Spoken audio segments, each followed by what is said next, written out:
늘 연말이 되면 그리고 새해가 되면 그 전년도는 참 일이 많고 어려움이 많았다.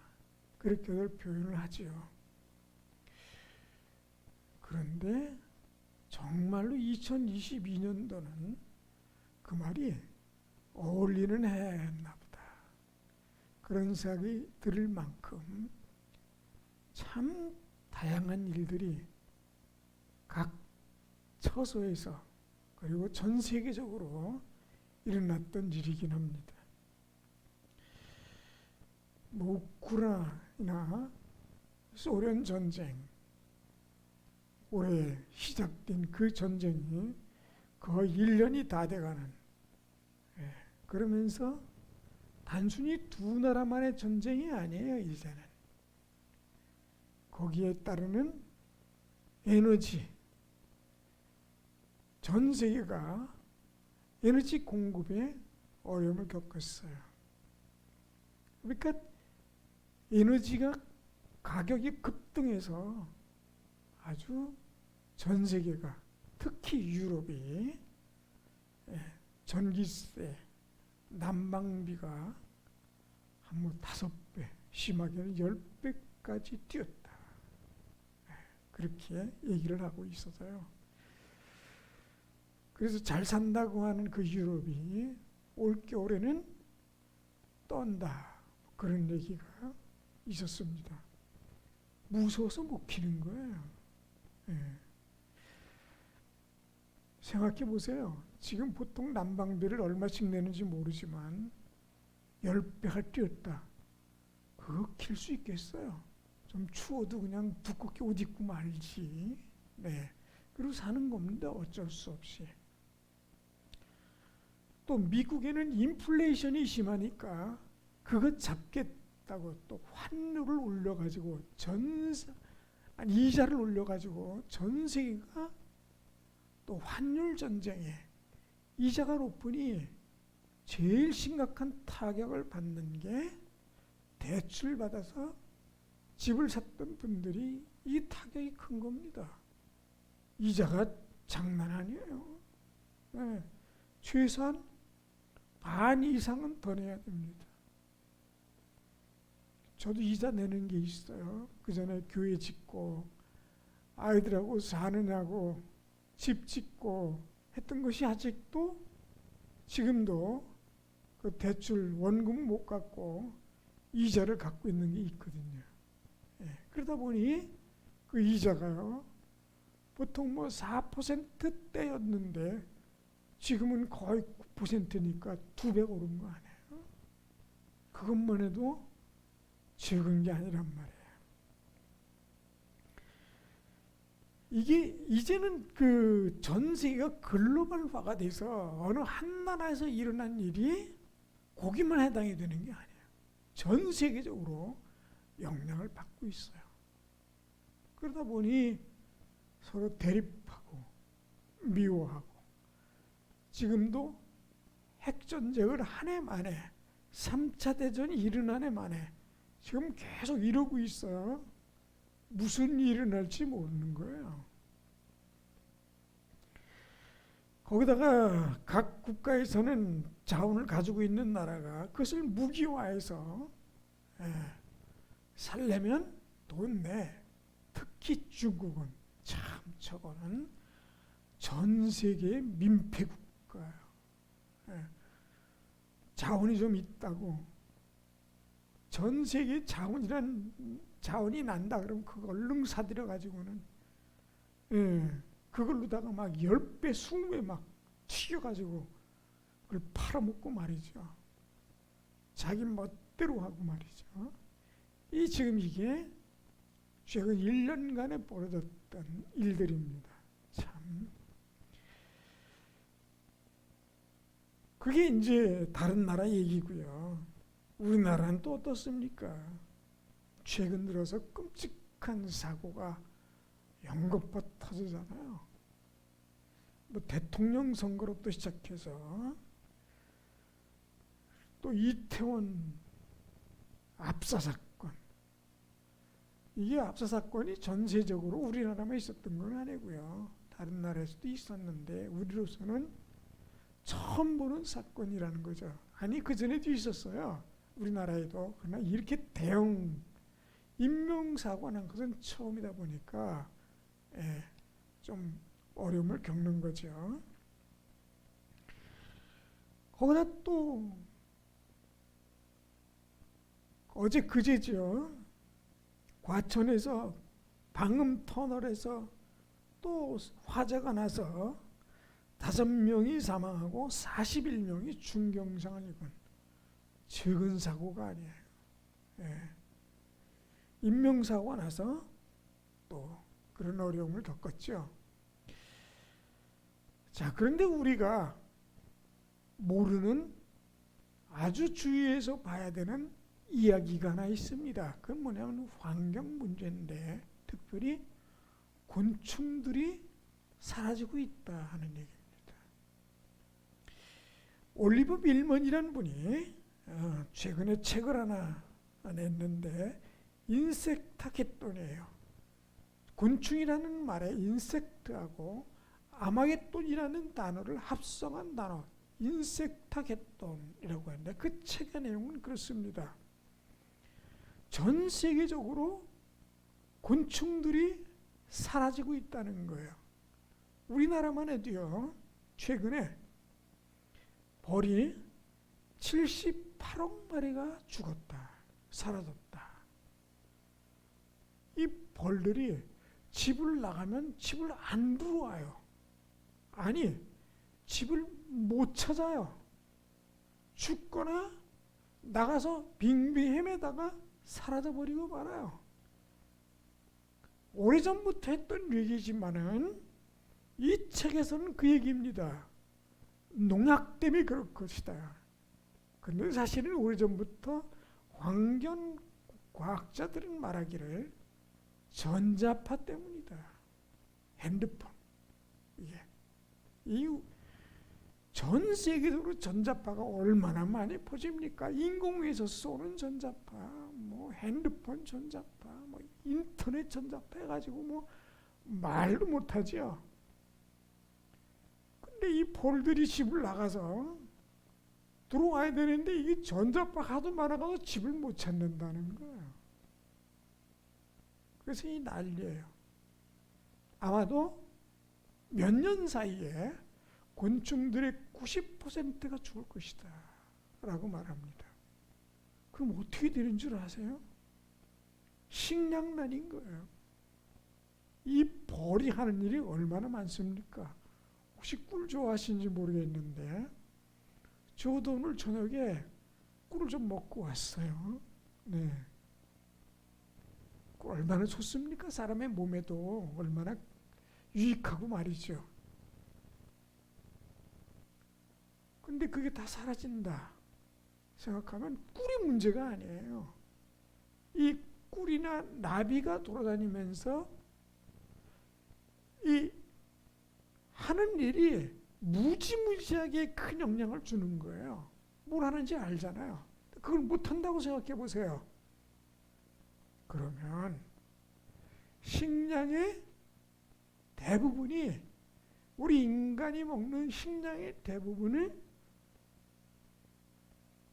이제는 더 이상 우리가 섭취할 수 없게 되는 거예요.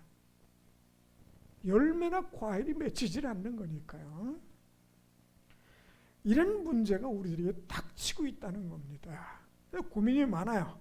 그래서 그렇다고 인터넷을 없앨 수도 없고 핸드폰을 없앨 수도 없고 지금 이런 기로에 있는 겁니다. 자, 그런데 우리가 그것을 볼 때 그렇다면 이런 사건들을 볼 때 이게 우리 인간의 책임이 굉장히 많잖아요. 이거를 어떻게 해결할 것이냐 하는 겁니다. 우리에게 닥친 이 어려움을 어떻게 해결하고 극복해낼 것이냐 하는 것입니다. 자, 오늘 본문에는 모세가요, 이스라엘 민족들을 이제 40년 전에 애굽에서 데리고 나온 다음에 이제 하나님께서 지정해 주신 가나안으로 들어가기 직전에 이스라엘 민족들을 모아놓고 얘기하는 마지막 장면이에요. 이제 모세는 죽기 직전입니다. 그리고는 이 산 위에서 이제 하나님의 음성을 들으면서 이제 마지막을 이제 피날레를 이제 할 겁니다. 자, 그런데 이런 거예요. 광야 생활을 이제 돌아보는 거예요. 가만히 생각해 보면 사람이 이제 마지막이 옵니다. 그럴 때 돌아볼 시간이 있으면 다행인데 시간이 없으면 오늘 갑자기 죽음이 올 수도 있는데 모세는 이 산꼭대기에서 보는 겁니다. 그러면서 가나안을 향해서 갔던 출애굽을 했던 그 모든 과정서부터 지금까지의 모든 과정이 오버랩 되는 거예요. 그러면서 반추하는 겁니다. 그래서 이 모세를 통해서 그리고 이 장면을 통해서 우리가 배울 수 있는 지혜는 뭐냐? 먼저 하나님은 들으시고 소원대로 이루어 주신 분이다 하는 겁니다.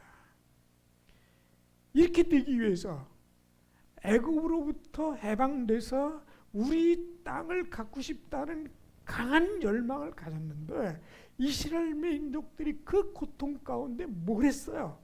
기도했어요. 간절했어요.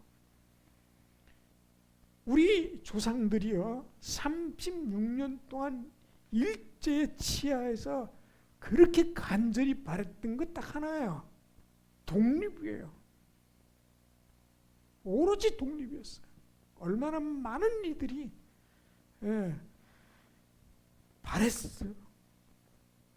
이스라엘 민족들이 그랬단 말이에요. 무려 400년.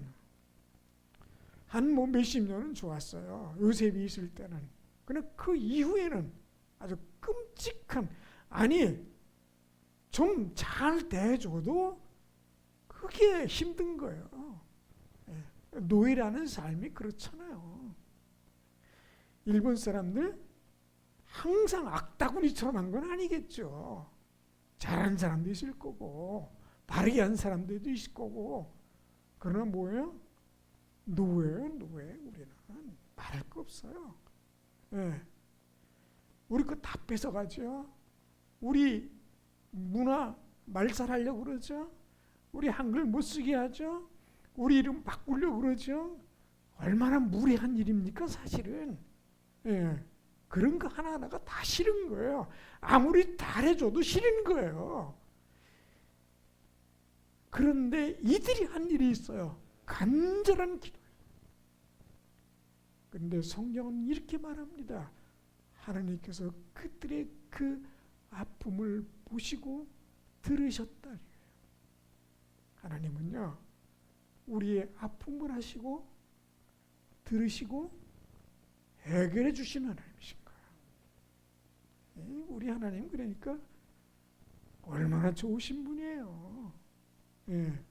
가끔 우리 마음대로 안 된다고 짜증내지 마시고요. 하나님께 대들지 말고 대들다가 얻어 터지지 말고 그냥 하나님께 기도하면서 주실 때까지 겸손하게 있으면 됩니다. 그 모르시는 분이 아니니까요. 거기까진 좋았는데 광야에 나와서가 문제예요. 40년 동안에. 거기서 이스라엘 민족들이 범죄와 징계, 범죄, 징계, 범죄 이게 계속해서 반복해서 나타납니다. 왜 범죄하게 됐냐? 하나님을 못 믿은 거예요. 아니 그렇게 도저히 우리는 상상할 수 없는 놀라운 기적들 속에서도 하나님을 못 믿었어요. 불신했어요. 불평받았어요. 불만했어요. 그리고 하나님께 무리하게 했어요. 도저히 하나님이란 분이라고 생각할 수 없을 만큼 인간도 아주 못난 인간을 대하는 것처럼 하나님에 대해 평가하고 판단하고 말하고 행동하고, 그래서 40년 동안 무려 60만 이상 되는 성인들이 다 죽었어요. 2명 빼고요.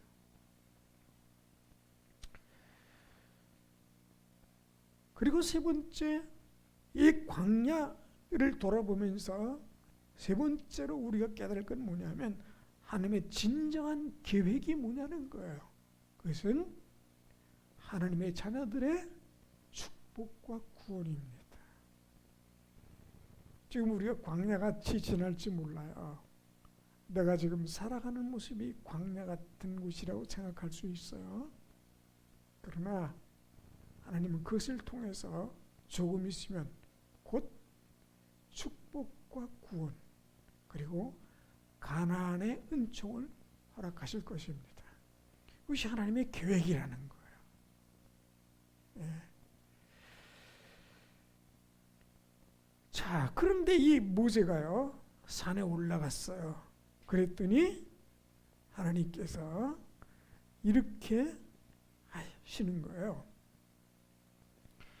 이 모세가 만약에 하나님이 함께 하시는 기적이 아니었다면 모세도 낙마하고 실망하고 포기했을 수도 있어요. 아니, 실제로 포기하는 발언도 했어요. 하나님, 더 이상 못하겠어요.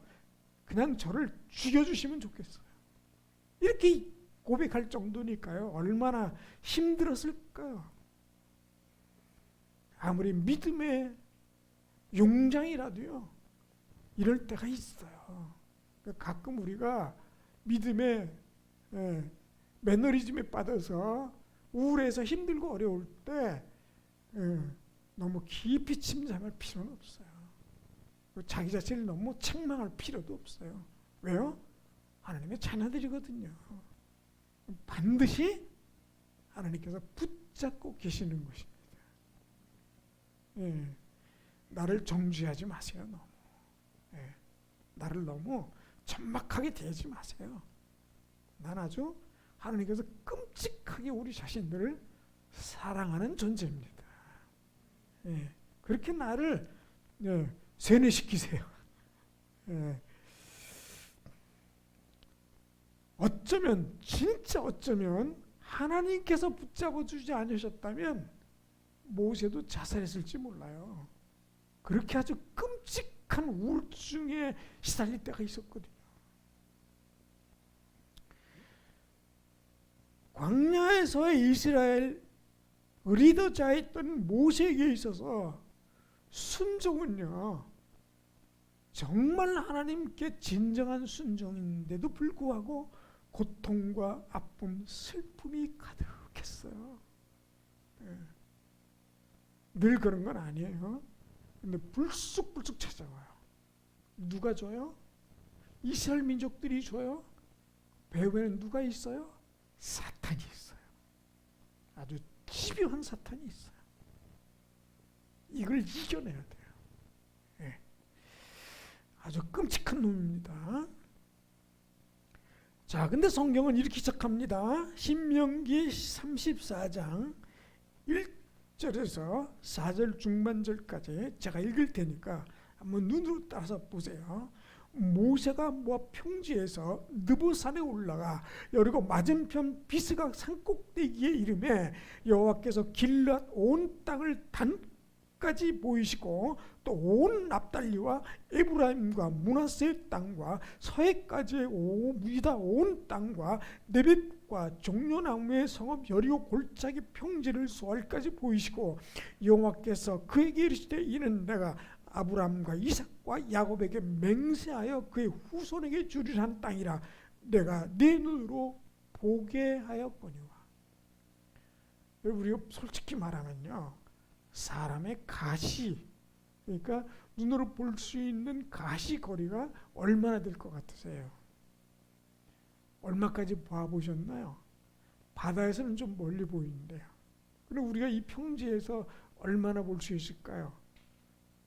예, 날 좋은 날 10km요? 20km요? 아니면 100km요? 뭐 드론도 아니고 말이죠. 그런데 하나님께서 보여주신 것은 뭐냐면 유대 땅 이 동서로부터 시작해서 남북까지 전체를 다 마치 파노라마 보여주듯이 드론으로 보이는 것처럼 쫙 골짜기 산, 땅, 강, 바다 쫙 보이셨다는 거예요. 가능해요? 하나님이니까 가능한 거예요. 이걸 뭐라 그래요? 우리 꿈, 비전이라고 말하는 겁니다. 이게 내가 거의 800년 전에 아브라함과 이삭과 야곱에게 약속했던 그 땅이야. 이제 곧 너희 땅이 돼 라고 쫙 보여주신 거예요. 혹시 살아 생전에 이런 약속을 받으셨습니까? 내가 너희에게 이런 땅을 주마, 이런 삶을 주마, 약속을 받으셨어요? 못 받으셨어요? 걱정하지 마세요. 기도한 대로 되는 거예요. 마음속에 품은 뜻대로 된다는 거예요.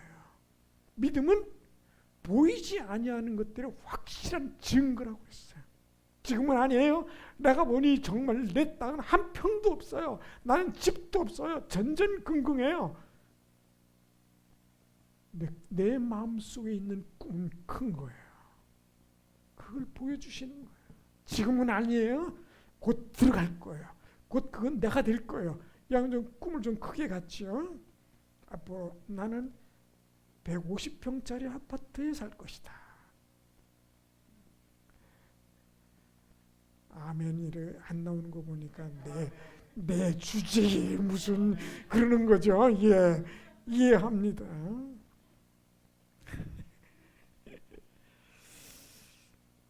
제가 땅을 크게 산 적이 있는데 무려 7,800평을 평창에 샀어요. 그죠? 예. 근데 교회 짓느냐고 팔아먹었어요. 거기다 사실은 그 아이들과 같이 사는 공동체 짓고 농장을 하려고 했었는데 어쨌든 나중에 보니까 사기꾼한테 걸린 거예요. 그래서 어쨌든 팔아먹었어요. 그래서 보탰어요. 예. 중요한 것은 꿈이 있느냐는 거예요. 기회가 올 것입니다. 잡으시기를 주의 이름으로 축원을 드립니다. 예. 내 기도대로 될 것이라는 거예요. 내 믿음대로 될 것이라는 거예요. 그러니까 하나님께 크게 꿈을 가지세요. 2022년도까지는 그런지 모르지만 이제 새해에는 그렇게 아주 큰 꿈을 가지고 그렇게 사는 것입니다. 그리고 내 것이라고 생각하고 그렇게 뚜벅뚜벅 걸어가는 것입니다. 이 마음속에 불신 없이. 왜요? 그분이 하신 약속이니까요. 예수님께서 말씀하셨어요.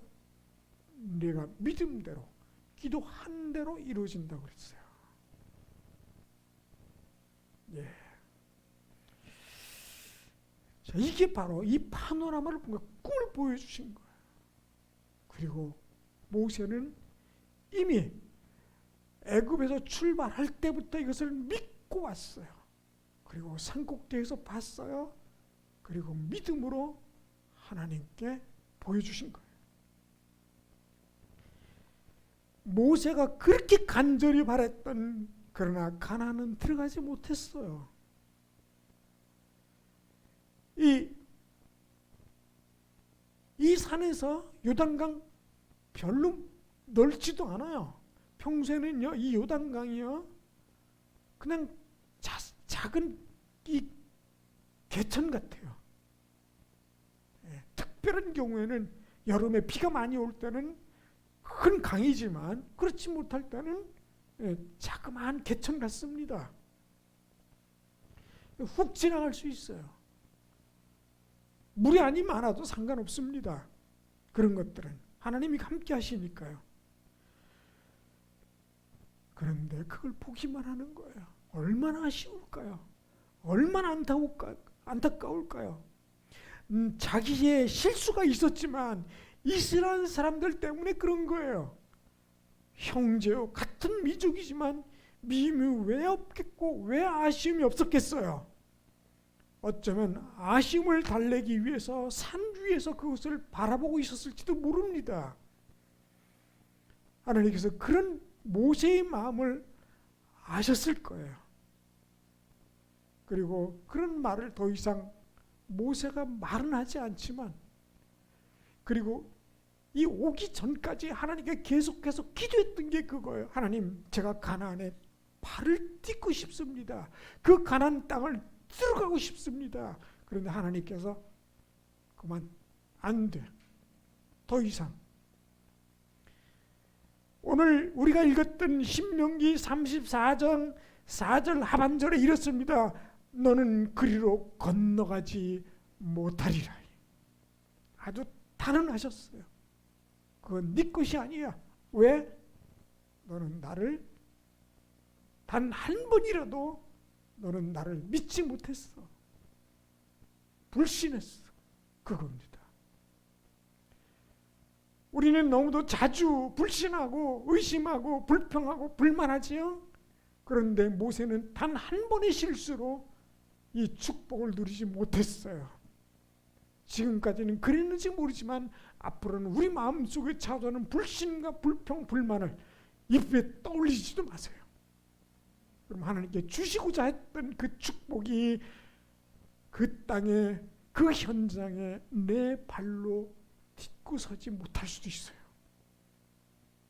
여기 이 위대한 선지자, 가장 큰 선지자라고 하는 모세에게도 하나님께서 너의 실수가 있었으니 넌 그 땅에 들어가지 못하리라.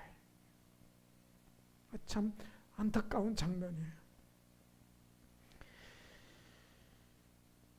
모세의 마지막은 그랬어요. 모세가 가나안으로 들어가는 것을 간절히 구했으나 하나님께서는 더 이상 구하는 것을 허락지 않으셨고, 또 이 마지막 순간에 그 땅을 보면서 마음속으로 들어가고 싶다. 하나님 안 될까요? 이런 마음을 가지고 있었는지 몰라요. 그런데 하나님은 단호하게 했어요.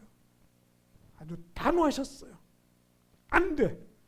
너는 그리로 들어가지 못해. 내 눈으로는 볼 수는 있지만 그거는 내게 아니야. 이 모세는 그럼에도 불구하고 하나님께 앙탈하지 않고 거부하지 않고 묵묵히 하나님의 소명을 끝까지 순종합니다. 왜요? 자신의 감정보다 삶보다 하나님의 말씀을 따라 순종하는 것이 최우선이기 때문에 그렇습니다. 이것이 우리가 가야 할 원칙입니다.